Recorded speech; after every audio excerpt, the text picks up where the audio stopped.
The news for now. I'll see you on KDKA News a little late tonight, but at 11, and a nightly sports call starts now. Right now, Pittsburgh's best sports show is about to begin. Call us or tweet us. We've got things to talk about on the Ireland Contracting Nightly Sports Call. Good evening, everyone. Welcome inside the Fan Cave. Bob Pompeani here, and I'll be with you solo tonight until 11 o'clock. So it's just you and me. Call if you'd like to talk some sports.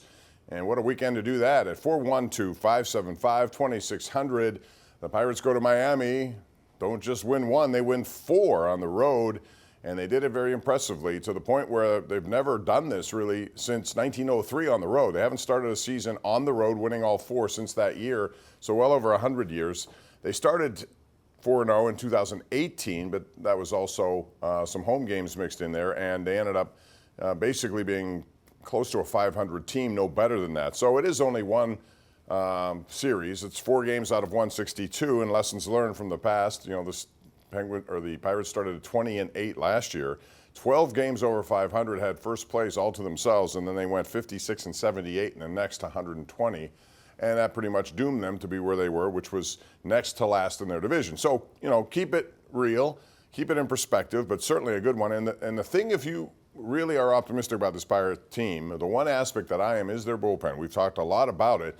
If the starting pitching can just get you to the 5th or 6th inning, you have a really good chance of winning games if you have the lead, because they have about 7 or 8 guys down there who all are capable, it seems, and we've seen all of them basically in this series, you know.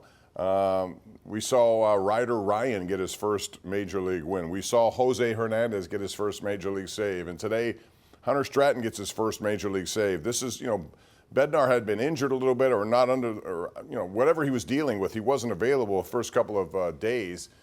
Came in today, gave up a home run, but Aroldis Chapman preceded him, and so did Ryan Boracchi, and these guys are pretty talented pitchers. So I think, again, if you can get a lead into the 5th or 6th, you're going to be competitive in just about every game. Then the question is, how good will your starting pitching be? Well, Bailey Falter is not going to be in this rotation, I would imagine, much longer. He was there today. It looks like Marco Gonzalez will go tomorrow in Washington. But they're going to need other people to step up there down in the minors. You would hope Quinn Priester does that ride and makes it to AAA and then here and contributes. We saw a great effort yesterday by Jared Jones, the 22-year-old. Man, he looked poised, confident on the mound, 10 strikeouts in his debut. And he has that alpha male attitude. You can tell it. Same that Paul Skeens has. It was interesting that both were pitching on the same day. Skeens was down in AAA, 3 perfect innings, 5 strikeouts, over 100 miles an hour, quite a bit. So the future is bright from that regard. But it's 4 games. There's a lot of baseball ahead, and they also have to worry about, you know, injuries, which of course occur to just about everyone in baseball over the course of 162. But if Hayes stays healthy, if Cruz stays healthy, you know, Hayes looks like he's finally figured it out at the plate, and boy, that's going to be something if those two can do what you'd expect them to do, along with guys like Henry Davis for power, Sawinski for power, Reynolds for power. Triolo looks very comfortable at second base. First base will be a platoon, but I couldn't be more impressed with Connor Joe's defense in the first couple of games. So, again, 4 games in, looks good. They have their home opener on Friday.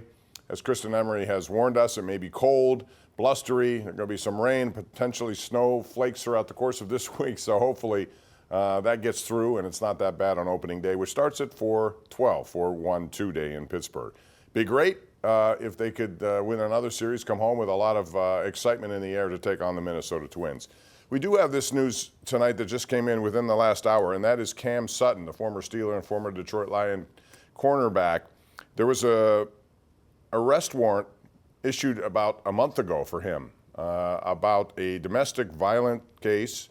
It was domestic battery, I think, through strangulation.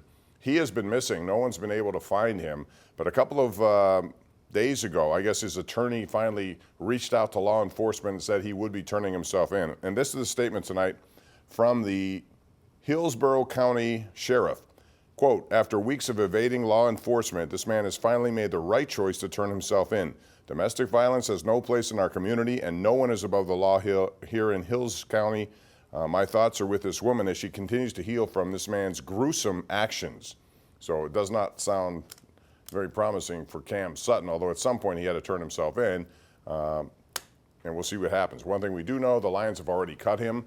he is no longer a member of that team after he signed a very nice contract after leading the Steelers in free agency.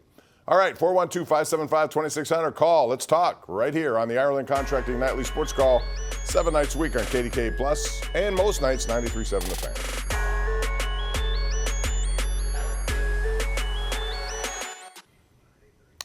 Welcome back. Our GMC Sierra tweet of the night comes from Joe Block, Pirate play-by-play man. He says, Brian Hayes' fourth straight multi-hit game to start a season.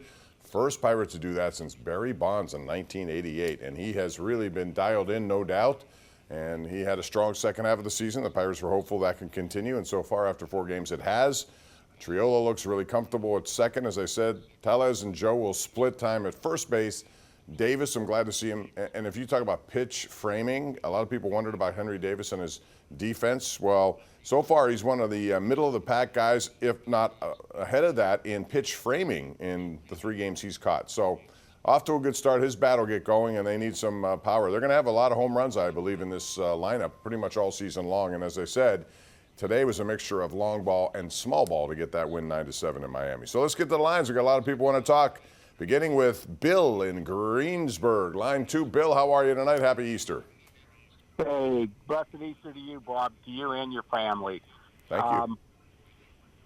Been a season ticket holder, full season ticket holder since 1985. Bob, this team is nothing like last year's team. They're stronger defensively. They have power in the lineup.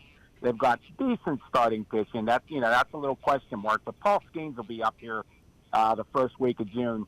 Write it down. They are going to get the 3rd wild card this year. That is a weak division, and I really do believe they have a shot to get into second place. And never know what's going to happen in baseball, but they're going to get the 3rd wild card this year. Well, I will say this, Bill. Thanks for the call.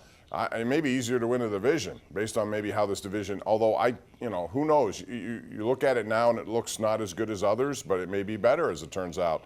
But I think the Pirates have a chance. And listen, again, I'm going to try to blanket this by saying it's 4 games out of 162, so I want to keep that in mind. However, I do agree it's stronger.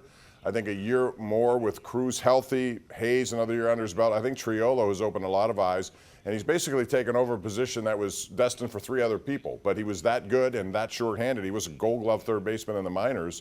If he can hit it all, that's going to be a nice little add there to their team. Bottom line is pitching. Yes, starting pitching. Last year they used like 11 starting pitchers. They're going to need a lot more than what they have. They need guys like Priester.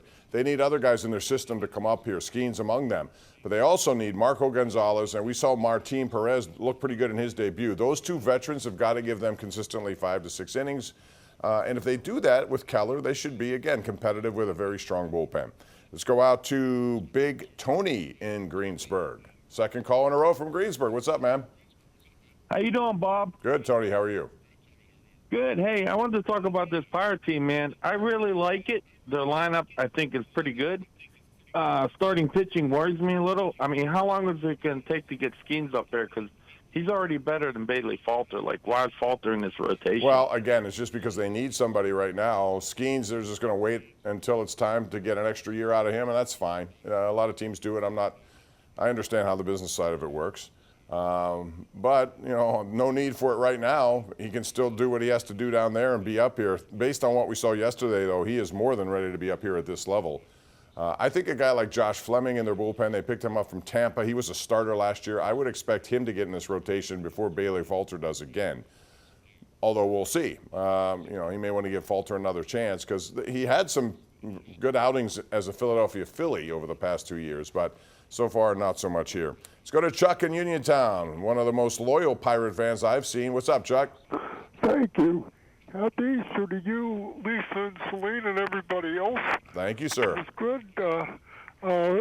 Bob, do you think there's reason to believe that this Pirate start is more sustainable than last year because of better depth, and also who's going to win the Final Four? Well, the Final Four is interesting. A lot of big men all over the place. I think it's going to be interesting. I'll start there with Purdue versus NC State. DJ Burns has been on fire. They've won 10 in a row. There was one point here, Chuck, where it looked like not only would NC State be eliminated from the ACC tournament. They were down by 17, I think it was, to Louisville. It looked bad. They came back and won, and they haven't lost since. So that's the span of the last 3 weeks they've done all this damage. But their coach could have been out. Instead, he got an automatic 2-year increase to his contract for winning the ACC, and that was written in the contract. So he gets that done. Otherwise, he might have been fired. Who knows the way things going? But again, they got an automatic bid. The only way they were going to get in the NCAA tournament was to win the ACC, and they did, and they haven't stopped winning since. And they got a good flow to them. But you got to deal with Edey. That's 7'4". That's a big man. You're going to have very interesting battle underneath in the paint area in that game. And as far as the other game is concerned, UConn's just so good. I don't know what Alabama's going to do to try to stop them. So I would look for Purdue and UConn to meet in the final. As far as sustainability, I think they are more suited to be sustainable this year, Chuck, than they were last year. Yes, I agree with that.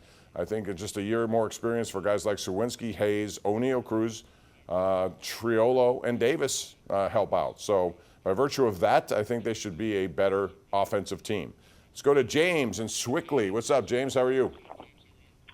Yeah, just curious to know if you think the Steelers this year are employing more tactical thinking or strategic thinking relative to Wilson and Fields relative to last year.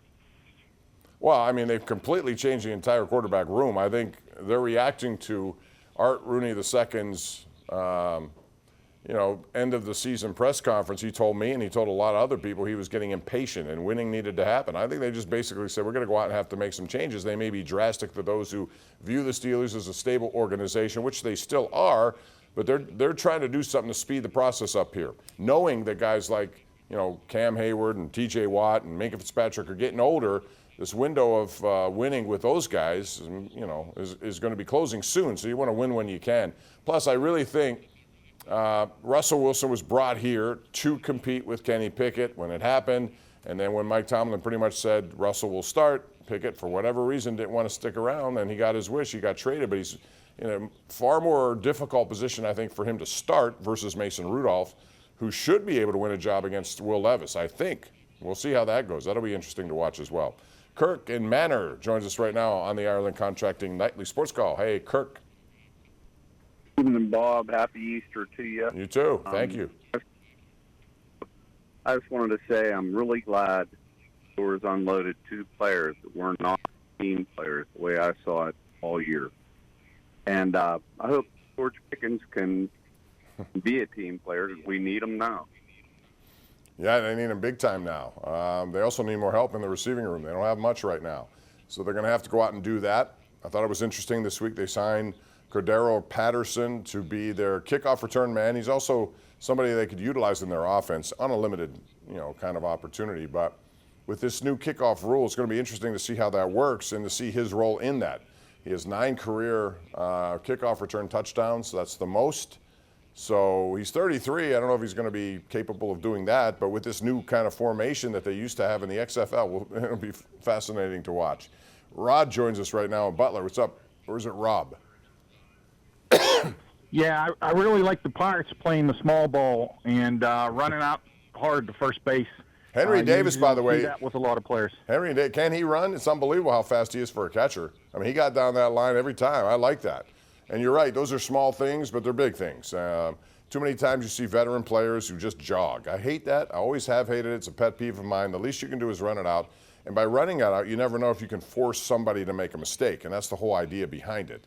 Make a mistake by forcing someone to react quickly. And then you may bobble the ball. You may throw it wildly. If you jog, you give guys opportunities to take their time and maybe try to recover a fumbled ball.